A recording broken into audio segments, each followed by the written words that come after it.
Hey everyone, our neighbor Kenan is helping us get started with bees this year, and we're super excited about learning about bees and one more step in our journey of building sustainability here. So he's going to get us started. He's an absolute phenomenal resource for knowledge about all this. He's been, how long have you been? This is my 7th year. Seventh year? Like relatively, I'm still pretty new.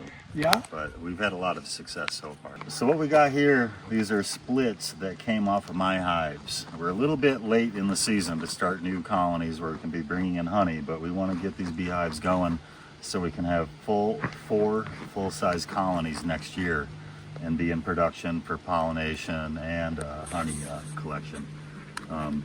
These two new nucleus hives, we're raising new queens in here. So we have active queen cells that I'm going to check on, make sure they're still developing, and then I want to check on the how many bees are actually in here.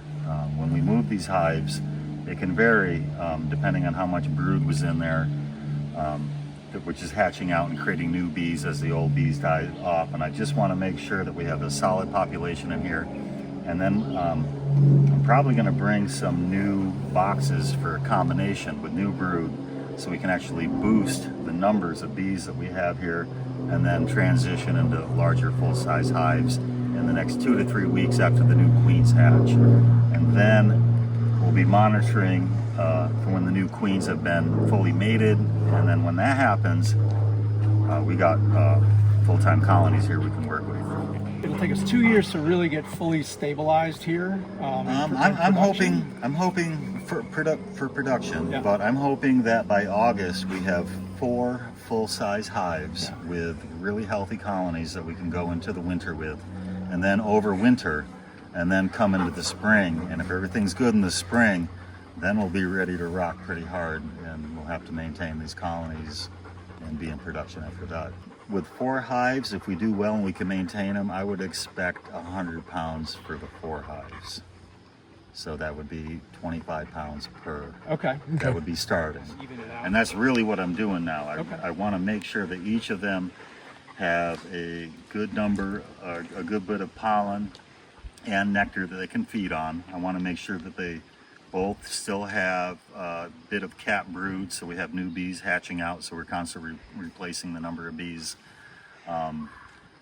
And I want to make sure that both hives are balanced, so we don't have one that's stronger than the other, because if you have one that's stronger than the other, the strong one can go in and raid the resources off of the weak one and basically kill it off. Okay. So we want to make sure there's a balance in all of our colonies. All right. Well, we'll let you get started, and we'll go from there. But I will say this: I've had honey from Kenan, who lives just down the street, and it is the best honey I've ever had. And I think you were telling me a lot of it's related to the amount of tulip poplar here in this area. Well, it has to do with the fact of the diversity of the food resources for the bees. It's a very diverse area in regards to the trees and the wildflowers and the clover. And so we're not a mono agriculture around here, and that biodiversity adds a lot to the quality of the honey that we get. Okay. Smoking them is kind of bad because they communicate with pheromones, and the smoke actually disrupts the pheromones. Okay. Also, what the smoke does is that it simulates a forest fire, where they go into like survival mode, and they, when they're really active, they'll go in and start eating more of the nectar that's in there, and it makes them kind of drunk, which makes them very docile, which is why you smoke them when they're getting really aggressive. Okay. But if you disrupt their pheromones too much, that's not good. So we really just try to use a very minimal amount of smoke. And I use cardboard. A lot of people use pine needles or very specific fuels and stuff, but cardboard looks really good. So I do a little smoke up front to let them know we're here. It's like knocking on the front door. Put the smoke up top. I always like to see bees when I go into the top. That means we're going to have a decent sized colony. We're actually up top doing something here. This box was just drawn comb. It was empty to start with. So I'll lift it up, and I can feel that there's some weight to it, which means that they're actually bringing in nectar into this box. Okay. I don't remember if we had brood in here. Usually the brood's down to below, so we'll go. I have a feeder in here when I split them, you always got to give them a little extra feed to work with in case the nectar's not flowing. So this is a nucleus hive is a 5-frame hive, where a full-size hive would have 10 frames. Okay. So there's like a little mini starter hive.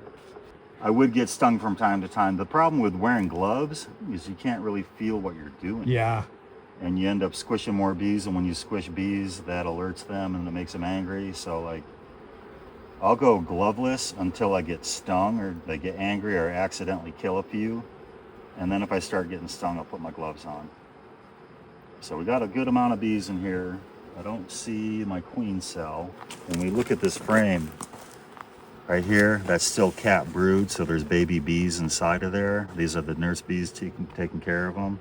We got more on this side. If you blow on it, they spread a little bit.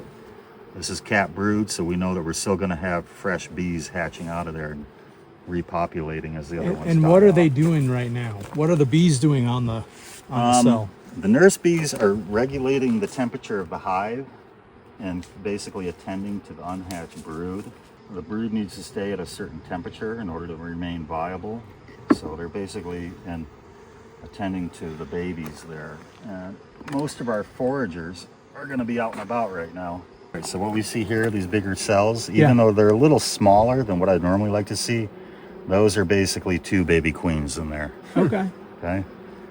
And from what I remember, we had 2 of these. So we're 12 days into this. I would expect by next weekend that we have a virgin queen in here.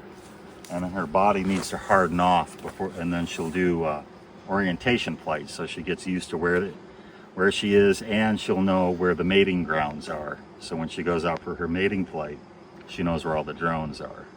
And then when she's mated, she'll come back and then start laying. So the drones concentrate in some area out here? Yeah, it's somewhere. It's up above the trees, and scientists don't know much about it because it's really hard to study. Sure. But it is known that drones go to certain areas, and that's like a mating ground, and the queen goes off and she orientates her landscape and where that's happening. And at some point, she'll go off for one mating flight and mate with up to 15 drones, and then she'll be fully mated for the rest of her life, and she'll never leave the hive. Wow.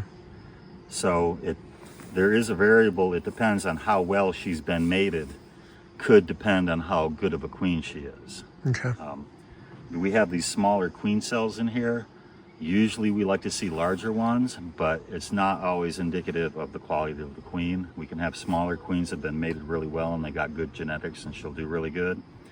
And a well-mated queen will be able to lay eggs for up to 3 years after the fact. That's usually about as long as they can actually lay eggs. But if she's not mated as well and she does good for the first year, but she starts, like, egg production starts falling off, we replace queens, which you have to dispatch with your old queen and get a new queen and keep the thing going. So this hive looks good. We got a lot of bees in here. I saw the 2 queen cells. They're bringing in nectar up top. I saw some pollen. We still have a little bit of cat brood, but not a lot. So because it still could be another 2 to 2.5 weeks before we have a laying queen, we're probably going to bring some more bees and some cat brood over just to make sure that this hive continues to produce baby bees and will be really strong once she starts laying. And if we have a good population when she starts laying, that hive should just take right off and be really solid. And we might still be able to bring in a lot of nectar. The nectar flow usually goes to mid-July. So like we're right on the edge of what's getting started, and we got a pretty good window here to get things going. Right. Or I read in my Beekeeping for Dummies book that there's 65,000 bees in a single hive. Sounds I always said about 50,000, but yeah. It's crazy. And each bee only lives 6 weeks.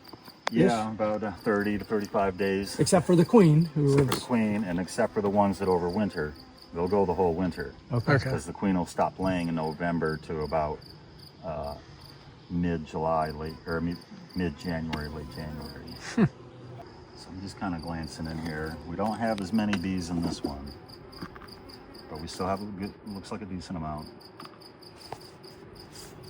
Oh yeah. Got a few running around on there. So when we look in this right here, that where you see the color, that's pollen. Where we see the liquid A little more liquidy right here. This is nectar, so that would be honey, but it's not capped.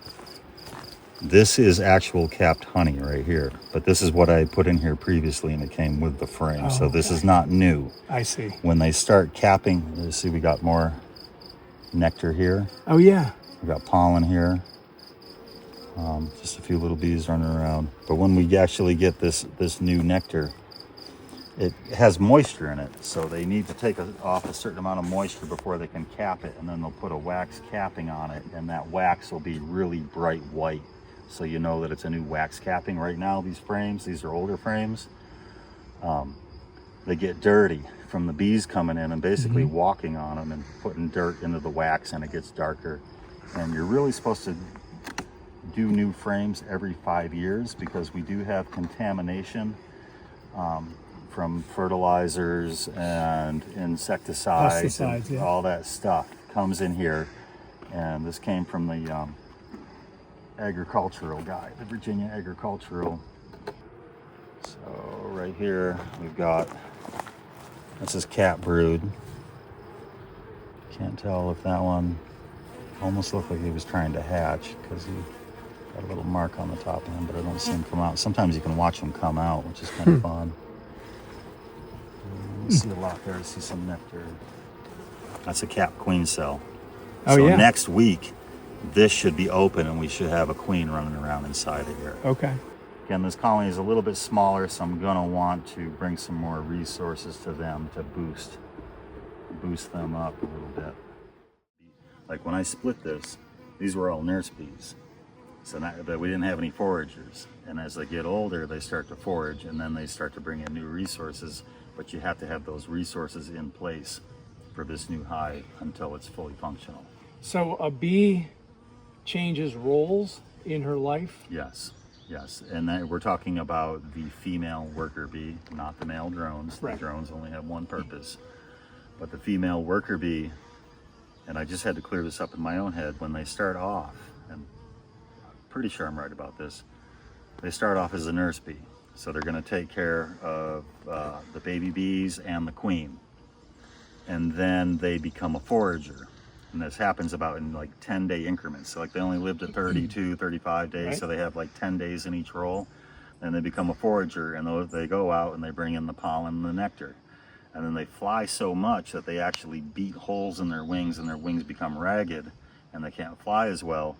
And then they'll become defenders of the hive, where they'll, if you have intruders that come in, or they'll watch the front door for things coming in, and they become guard bees. It's insane. It is insane. Yeah, and then they die. Wow. Well, Kenan, this is awesome. Good. We'll probably have to ask you many more questions going forward, but thank you for it looks like giving we're us the start. Yeah, looks like we're in good shape now. So Right. I think we're headed down the right path. Sweet. Well, I really appreciate it. Yeah. No problem. Thanks so much.